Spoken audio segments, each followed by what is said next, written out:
perguntou se não existe dízimo, o dízimo, na doutrina dos apóstolos. Não existe. Você não vai encontrar o dízimo na doutrina dos apóstolos, que está nas epístolas, exceto por alguma citação que algum deles tenha feito com referência ao Antigo Testamento e à lei.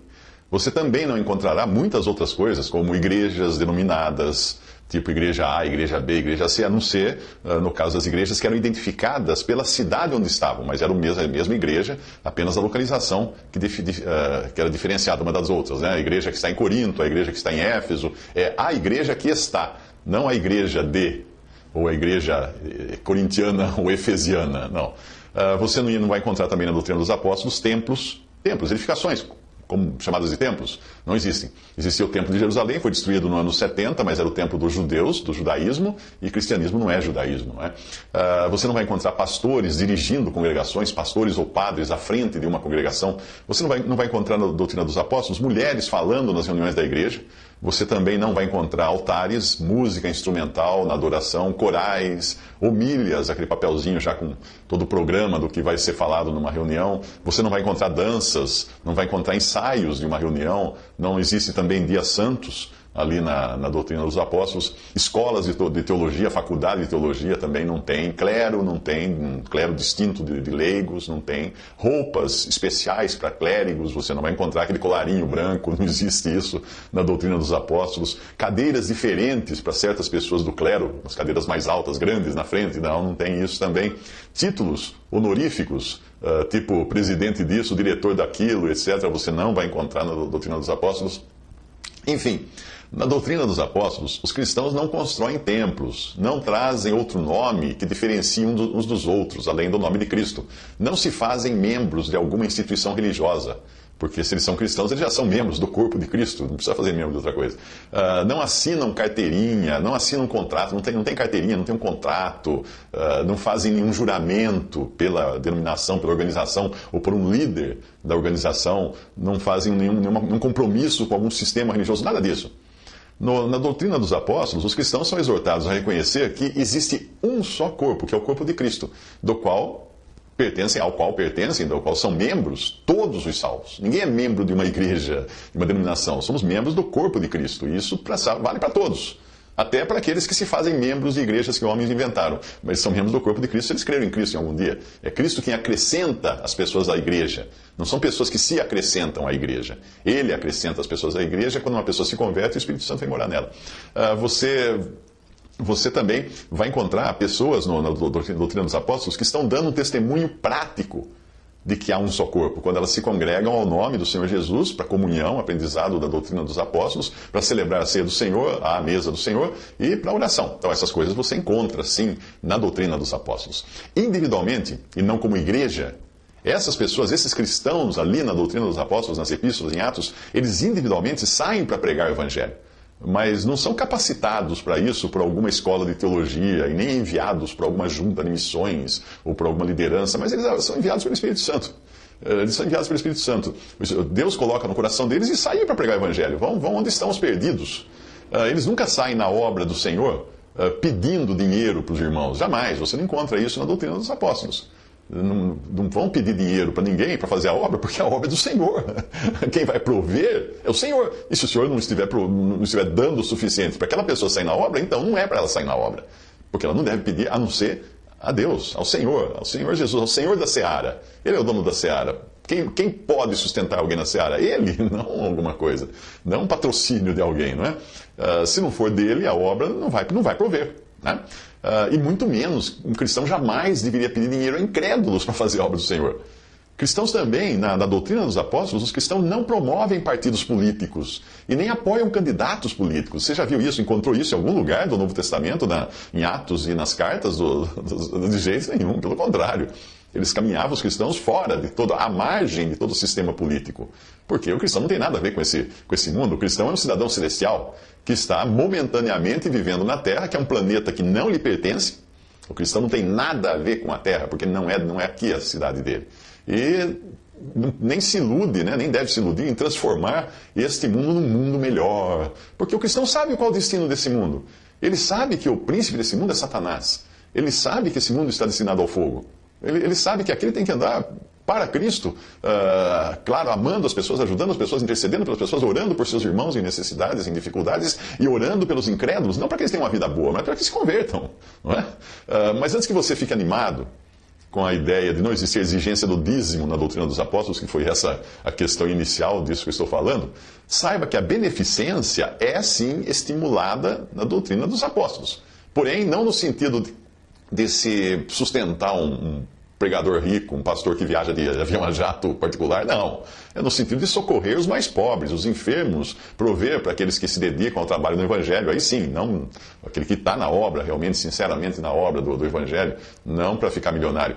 No princípio da igreja, os primeiros cristãos até chegaram a ter tudo em comum. Mas isso, com o tempo, e a ruína que se instalou no testemunho cristão, mostrou-se impraticável. Porque logo, lá em Atos mesmo, Atos, é sempre bom entender, Atos não é um livro doutrinário, Atos é um livro de atos. Qual era o comportamento dos apóstolos e dos discípulos nos primeiros dias da igreja. Então, ali a coisa varia. A coisa vai variando. Eles começam primeiro vivendo, tendo tudo junto, todo mundo junto, as mesmas coisas em comum, e logo tem uns reclamando dos outros que não estavam recebendo a parte que era devida às suas viúvas, não recebiam e coisas assim. Então logo se mostrou impraticável, porque o homem não é comunista, o homem não é socialista, esqueça essa ideia. Esqueça, eu quando jovem fui até tentar morar em comunidade, né? Aquelas comunidades, vamos ter tudo em comum. Não funciona, não funciona. E o cristão, obviamente, ele deve entender que tudo que ele tem pertence ao Pai. Ele é um mordomo, então ele vai praticar essa mordomia detectando onde existem as necessidades, seja de irmãos passando necessidade, seja de irmãos na obra do Evangelho, na obra do Senhor, onde quer que ele achar, ele vai então usar dessa mordomia. Então os cristãos são sim exortados nas epístolas a não se esquecerem da beneficência e comunicação, porque com tais sacrifícios Deus se agrada, fala em Hebreus 13:16.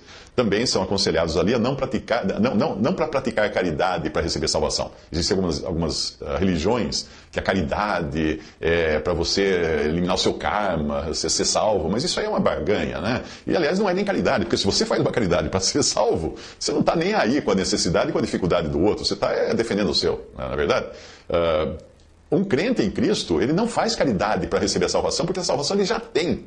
Ele recebeu por graça, pela fé em Cristo. Mas ele então vai fazer caridade simplesmente porque o que Deus lhe dá ao cristão, ele não deve considerar como sendo seu, de si mesmo, mas ele deve entender que ele é apenas despenseiro, ele é um administrador. O despenseiro é o responsável pela despensa, aquele lugar que a gente guarda os alimentos. O despenseiro é aquele que vai tirar da despensa as coisas que vão usar para cada dia. Ele é muito cuidadoso na maneira como ele despensa ou usa as coisas da despensa. Então esse é o cristão. O cristão ele vai distribuir o que Deus lhe dá com sabedoria e também para suprir as necessidades da obra e do povo de Deus. Esse é o objetivo dele. Assim como o Senhor Jesus foi liberal ao extremo, dando a sua própria vida por nós, o Espírito Santo, através dos apóstolos, exorta os cristãos a fazerem isso. Diz assim: portanto, tive por coisa necessária, Paulo escrevendo, exortar esses irmãos para que primeiro fossem ter convosco e preparassem de antemão a vossa bênção, ou seja, a vossa beneficência, já antes anunciada para que esteja pronta como bênção, como beneficência, e não como avareza. E digo isto, que o que semeia pouco, pouco também ceifará, e o que semeia em abundância ceifará. 2 Coríntios 9, de 5 a 6. Ou seja, Deus percebe aquele que está ganhando para guardar ou para ficar rico, e percebe aquele que realmente ganha para prover para a obra de Deus, para os irmãos necessitados, para as coisas de Deus. E ele vai fazer prosperar se ele percebe que tem um que está fazendo isso. Ao contrário da lei, quando o israelita era obrigado a dar uma porcentagem fixa do que ele ganhava, o cristão é diferente. Para ele é dito que cada um contribua segundo propôs no seu coração, não com tristeza ou por necessidade, porque Deus ama ao que dá com alegria. E Deus é poderoso para fazer abundar em vós toda a graça, a fim de que, tendo sempre em tudo toda a suficiência, abundeis com toda boa obra. Conforme está escrito, espalhou, deu aos pobres, a sua justiça permanece para sempre. 2 Coríntios 9, de 7 a 9, leia lá na sua Bíblia, e você vai ver que não tem nada a ver. Às vezes eu recebo e-mails de pessoas dizendo que estão devendo para todo mundo, e está dando dízimo para a igreja. Mas que dízimo é esse? Dízimo emprestado, então? Então é dízimo de dívida? Pagando juro para dar o dízimo? O que é isso? Não é assim que funciona. Deus não vai fazer você tirar do que não tem, mas você vai tirar do que você tem para prover, não para sustentar algum malandro que se diz pastor e pede dinheiro para manter a sua vida de marajá, não, mas justamente para aquelas coisas que são necessárias na obra do Senhor, nas necessidades do povo de Deus. Para isso. Deus promete a manutenção das necessidades do crente. Deus promete como abrigo e sustento. Não como no Antigo Testamento, quando era prometida prosperidade e até mesmo riquezas, porque eles eram um povo para a terra, feitos para a terra, para morar na terra, para serem prósperos na terra, para terem saúde na terra. A igreja não. Ao contrário do que pregam os teólogos da prosperidade aí no rádio e na TV, Deus pode prover mais que o necessário, porém apenas para o crente poder ser mais liberal na obra do Senhor, e não para enriquecer. A palavra de Deus, em muitas passagens, mostra a loucura que é querer ficar rico. Veja bem, tendo, porém, sustento e com que nos cobrirmos, estejamos com isso contentes, não revoltados, como um pregador fala aí na televisão, que você tem que estar revoltado porque você não tem carro novo, carro importado, mansão. Não. Tendo, porém, sustento e com que nos cobrirmos, estejamos com isso contentes. Mas os que querem ser ricos caem em tentação e em laço, e em muitas concupiscências loucas e nocivas que submergem os homens na perdição e ruína. Porque o amor ao dinheiro não é o dinheiro, é o amor ao dinheiro é a raiz de toda espécie de males. E nessa cobiça, alguns se desviaram da fé e se traspassaram a si mesmos com muitas dores. 1 Timóteo 6, de 8 a 10. Uma outra passagem é essa que o Senhor Jesus contando a história do homem rico. Ele fala, mas Deus lhe disse, louco, esta noite te pedirão a tua alma e o que tens preparado para quem será? Assim é aquele que para si ajunta tesouros, para si, e não é rico para com Deus. Lucas 12, de 20 a 21.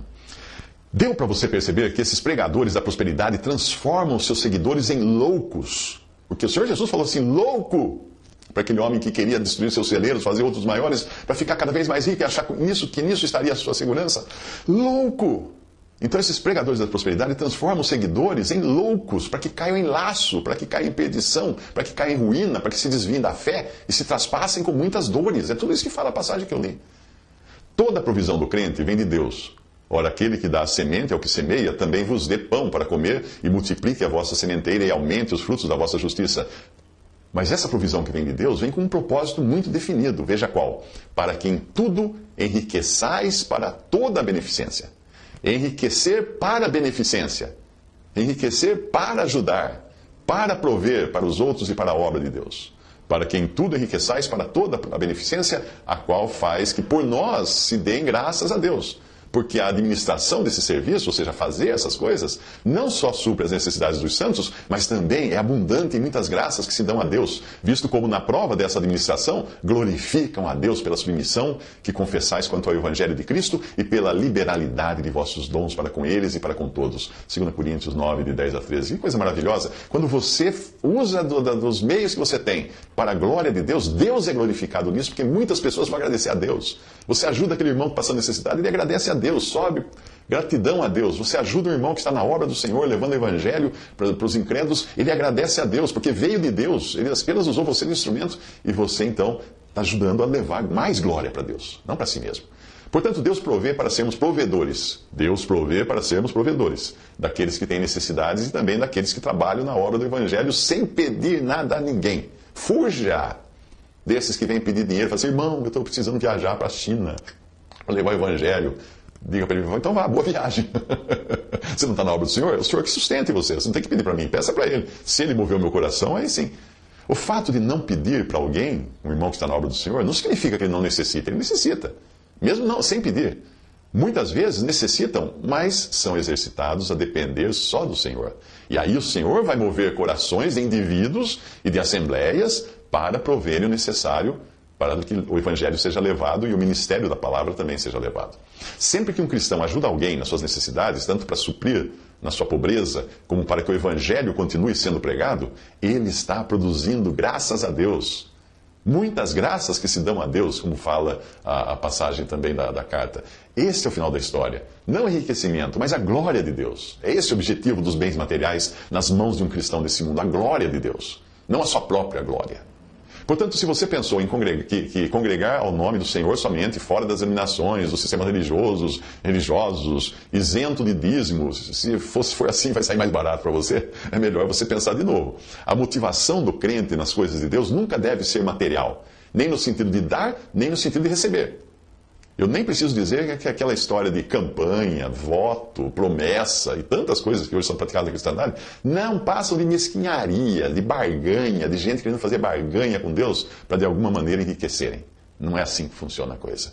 Você deve sim trabalhar porque o sustento vem do trabalho, não vem da loteria esportiva, o sustento vem do trabalho, e trabalhando com as próprias mãos, você ter o suficiente para si mesmo, e Deus vai prover isso, e também para ajudar aqueles que não têm, que Deus vai prover para eles isso. É assim que funciona.